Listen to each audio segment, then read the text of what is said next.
Good evening, everybody. Welcome to Chapter 9. I just want to cover some of the brief topics in here, and if you see me looking down, it's because I'm peeking at my textbook just to make sure I cover some of the main points.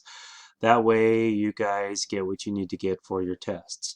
So I want to talk about communication in the workplace because just about everything when it comes to being a good employee really revolves around how well do we express ourselves, how well do we communicate with other people, etc.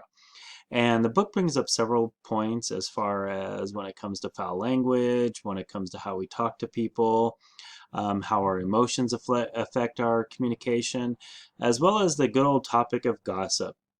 Now, I'm sure some of you guys have played that game where everybody sits in a circle and the moderator will walk up to the first person and give them a sentence such as, John eats pizza with Sally on Friday nights. And by the time it actually gets to the last person, it'll say Mark slept with Maria on Saturday. And all of a sudden, next thing you know, everybody's up in arms saying, oh my gosh, John did, or Mark did what? Okay, so as we know when it comes to gossip, even when you play that game, the sentence always changes. That means everything that you hear may or may not be what the original story was. We learn that on the news every day. We learn that in society every day. We learn that at work. So I always want to caution people to be careful when you're joining in on gossip, when you're joining in on things that people are talking about.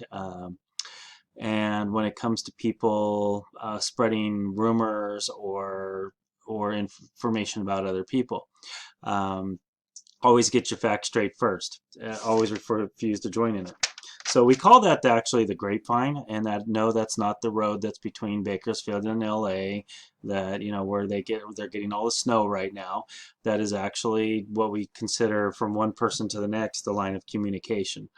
So I want you to pay real close attention to this book because when it talks about communication, what we have to learn is that there's a process that is involved. And the first part of that process is when you go to say something to somebody, you have to encode that. Just like when I'm talking to you guys and teaching in front of you guys, my brain has to work through the cogworks to sit here and go, okay, what am I going to say so I can accurately portray my message?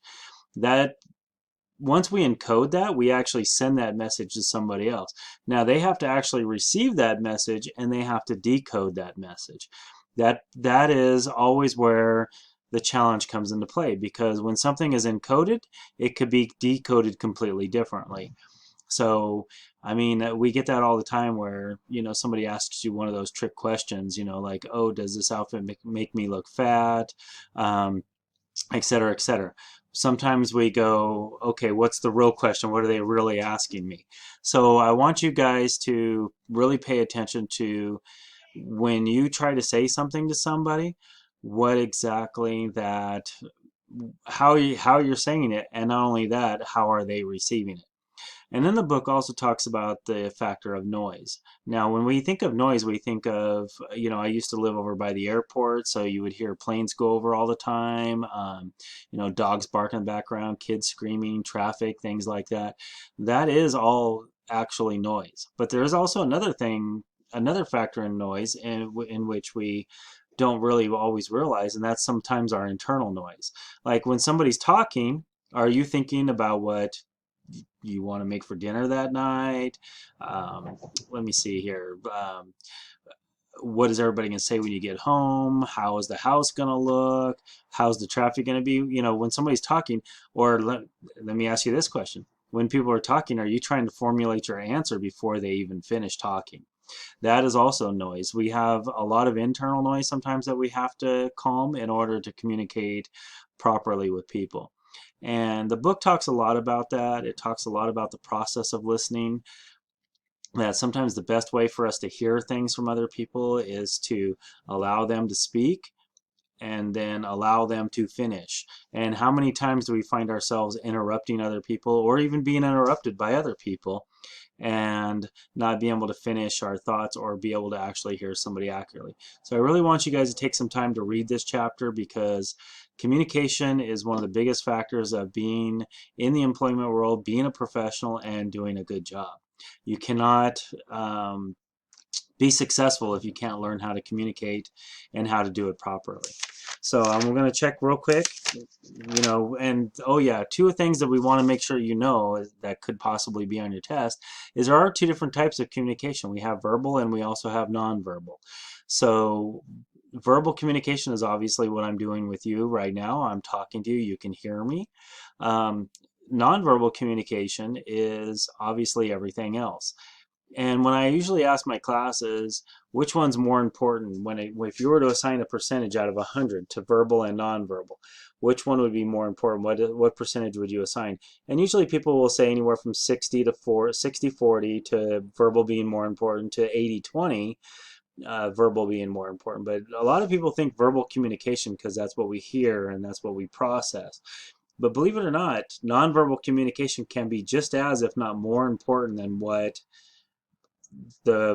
coming out of our mouths. Because if you are talking to somebody and you're all looking at the sky or looking off to the side or twiddling your thumbs or picking at yourself while you're talking and answering a question, especially if you do it every time somebody asks you a certain type of question, that could communicate to them that you're either lying or you don't know what you're talking about.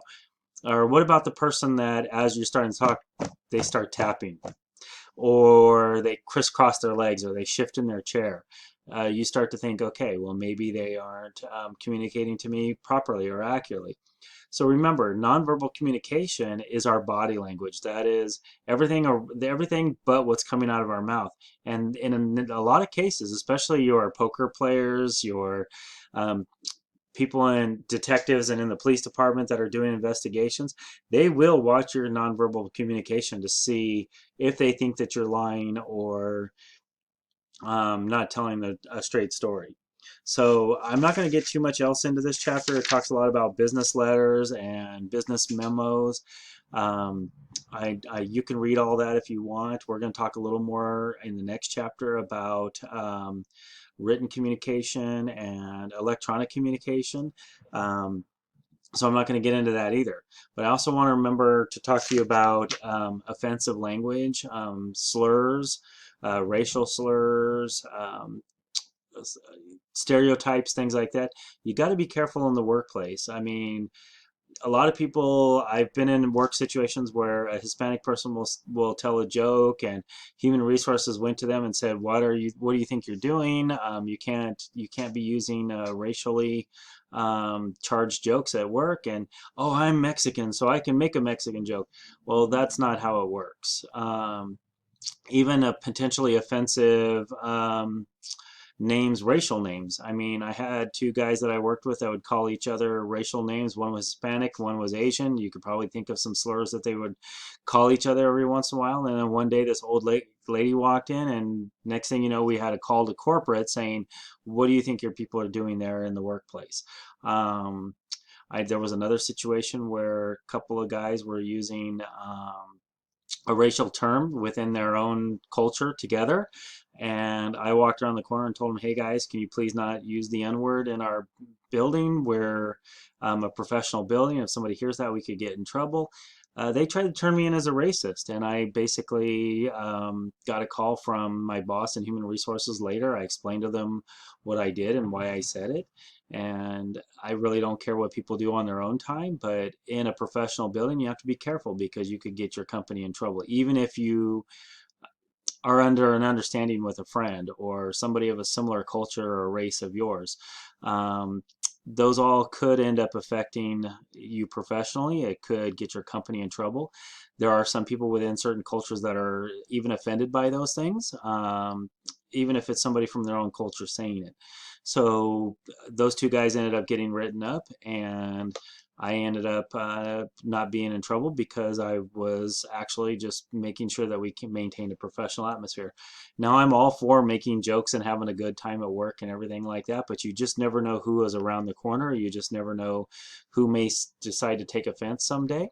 And so when it comes to foul language, when it comes to slang, when it comes to anything potentially offensive, you just got to watch yourself. You got to know who you're around. You got to know sometimes there's no friends in business. If somebody's getting in trouble, they'll throw you right under the bus too. Well, Troy said this last week. I mean, you just never know. So when it comes to communication, learn what you're allowed to and how you're allowed to communicate in your workplace. Know where you're at location wise. Like I told my in-person class not too long ago, I watched an entire construction crew one time get sent home because they were cussing in front of a religious family. Yeah, their boss didn't care if they cussed, but where they were doing their construction site work, um, those people did care. So like I said, I will never say not have fun. I will never say you can't say anything at work. I will always say you have to maintain your professional boundaries and maintain your professional atmosphere, not always knowing who is around. And like I said at the beginning of the chapter, what kind of gossip can be spread. Thank you. Please read the chapter. Make sure you comment on the video to get some points for the discussion. Um, anything else, any other questions, anything you have to add to it, please add to the discussion. Thank you very much.